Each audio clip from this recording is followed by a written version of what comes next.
ನಮಸ್ಕಾರ ಸ್ನೇಹಿತರೆ.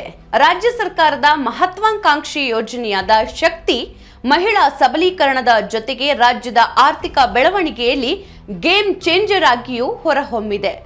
ಹೌದು ಸ್ನೇಹಿತರೆ, ಮಹಿಳೆಯರಿಗೆ ರಾಜ್ಯ ಸರ್ಕಾರ ಒದಗಿಸ್ತಾ ಇರುವಂತಹ ಉಚಿತ ಬಸ್ ಪ್ರಯಾಣದ ಸೌಕರ್ಯ ಮಹಿಳೆಯರನ್ನ ಸಬಲೀಕರಣಗೊಳಿಸುವುದರ ಜೊತೆಗೆ ರಾಜ್ಯದ ಆರ್ಥಿಕ ಬೆಳವಣಿಗೆಗೆ ಗಣನೀಯ ಕೊಡುಗೆಯನ್ನ ನೀಡಿದೆ ಅಂತ ರಾಜ್ಯ ಸರ್ಕಾರದ ಫಿಸ್ಕಲ್ ಪಾಲಿಸಿ ಇನ್ಸ್ಟಿಟ್ಯೂಟ್ ಅಂದ್ರೆ ವಿತ್ತೀಯ ಕಾರ್ಯನೀತಿ ಸಂಸ್ಥೆ ನಡೆಸಿದ ಅಧ್ಯಯನ ಹೇಳಿದೆ.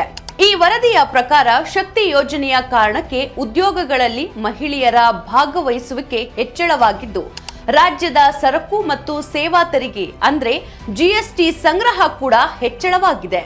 ಶಕ್ತಿ ಯೋಜನೆ ಪ್ರಾರಂಭವಾದ 2023ರ ಜೂನ್ನಿಂದ 2024ರ ಮಾರ್ಚ್ ವರೆಗೆ ನಮ್ಮ ರಾಜ್ಯದಲ್ಲಿ ಜಿಎಸ್ಟಿ ಸಂಗ್ರಹ 309.64 ಕೋಟಿಗಳಷ್ಟು ಹೆಚ್ಚಾಗಿದೆ ಅಂತ ಈ ಅಧ್ಯಯನ ಬೊಟ್ಟು ಮಾಡಿದೆ. ಸರ್ಕಾರದ ಗ್ಯಾರಂಟಿ ಯೋಜನೆಗಳು ಗ್ರಾಮೀಣ ಕರ್ನಾಟಕದಲ್ಲಿ ಹೆಚ್ಚು ಸಂಚಲನಕ್ಕೆ ಕಾರಣವಾಗಿರುವುದರಿಂದ ಈ ಭಾಗದಲ್ಲಿ 184 ಕೋಟಿ ರೂಪಾಯಿಗೂ ಹೆಚ್ಚು ಜಿಎಸ್ಟಿ ಸಂಗ್ರಹವಾಗಿದೆ ಅಂತ ಅಧ್ಯಯನ ವಿವರಿಸಿದೆ.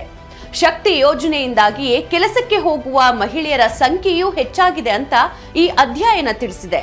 2022ರ ಅಕ್ಟೋಬರ್ನಿಂದ ಡಿಸೆಂಬರ್ ವರೆಗೆ ಮತ್ತು 2023ರ ಇದೇ ಅವಧಿಯಲ್ಲಿ ಅಂದ್ರೆ ಅಕ್ಟೋಬರ್ನಿಂದ ಡಿಸೆಂಬರ್ ವರೆಗೆ ಮಹಿಳಾ ಕಾರ್ಮಿಕರ ಭಾಗವಹಿಸುವಿಕೆ ದರ ಅಂದ್ರೆ LFPR ಎಷ್ಟಿತ್ತು ಎಂಬುದನ್ನ ಈ ಅಧ್ಯಯನದ ಸಂದರ್ಭದಲ್ಲಿ ಪರಿಶೀಲಿಸಲಾಗಿದ್ದು, ಇದು 25.1ರಿಂದ 30.2ಕ್ಕೆ ಏರಿಕೆಯಾಗಿದೆ.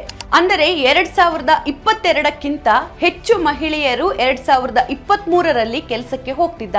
ಇದರಿಂದಾಗಿಯೇ ಈ ಅವಧಿಯಲ್ಲಿ ಮಹಿಳಾ ಕಾರ್ಮಿಕರ ಸಂಖ್ಯೆ ಕೂಡ ಹೆಚ್ಚಾಗಿದ್ದು, ಒಟ್ಟಾರೆ ಕಾರ್ಮಿಕರ ಸಂಖ್ಯೆಯಲ್ಲಿ ಮಹಿಳಾ ಕಾರ್ಮಿಕರ ಸಂಖ್ಯೆಯ ದರ 23.7ರಿಂದ 28.8ಕ್ಕೆ ಏರಿದೆ.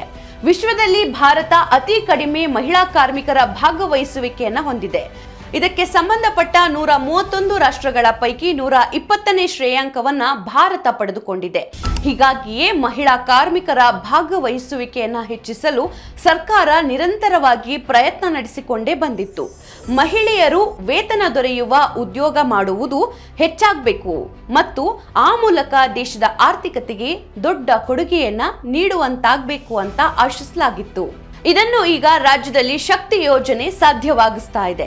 ಇಷ್ಟೇ ಅಲ್ಲದೆ ಮಹಿಳೆಯರು ಬಸ್ಸಿನಲ್ಲಿ ಓಡಾಡಲು ಖರ್ಚು ಮಾಡ್ತಾ ಇದ್ದ ಹಣವನ್ನ ಉಳಿತಾಯ ಮಾಡಿ ಬೇರೆ ಖರ್ಚು ವೆಚ್ಚಗಳಿಗೆ ವಿನಿಯೋಗಿಸುತ್ತಿದ್ದಾರೆ. ಇದರಿಂದ ಪರೋಕ್ಷವಾಗಿ ರಾಜ್ಯದ ಆರ್ಥಿಕತೆಗೆ ಈ ಹಣ ಬಂದು ಸೇರ್ತಾ ಇದ್ದು, ರಾಜ್ಯದ ಆದಾಯವು ಹೆಚ್ಚಳವಾಗ್ತಾ ಇದೆ. ಅಂದಾಜಿನ ಪ್ರಕಾರ ಶಕ್ತಿ ಯೋಜನೆಯಿಂದಾಗಿ ಬೆಂಗಳೂರಿನ ಮಹಿಳೆಯರಿಗೆ ಮಾಸಿಕ 1,326 ರೂಪಾಯಿ ಉಳಿತಾಯವಾಗ್ತಾ ಇದ್ರೆ, ಹಾವೇರಿಯಲ್ಲಿನ ಮಹಿಳೆಯರಿಗೆ 1,015 ರೂಪಾಯಿ, ಚಾಮರಾಜನಗರದಲ್ಲಿ 779 ರೂಪಾಯಿ ಉಳಿತಾಯವಾಗ್ತಾ ಇದೆ. ಯಾದಗಿರಿಯಲ್ಲಿನ ಮಹಿಳೆಯರಿಗೆ 784 ರೂಪಾಯಿ ಹಾಗೂ ಉಡುಪಿಯ ಮಹಿಳೆಯರಿಗೆ 681 ರೂಪಾಯಿ ಉಳಿತಾಯವಾಗ್ತಾ ಇದೆ. ರಾಜ್ಯದಲ್ಲಿನ ಕುಟುಂಬವೊಂದರ ಸರಾಸರಿ ಖರ್ಚಿಗೆ ಹೋಲಿಸಿದ್ರೆ ಈ ಉಳಿತಾಯ ದೊಡ್ಡ ಮೊತ್ತವೇ ಸರಿ.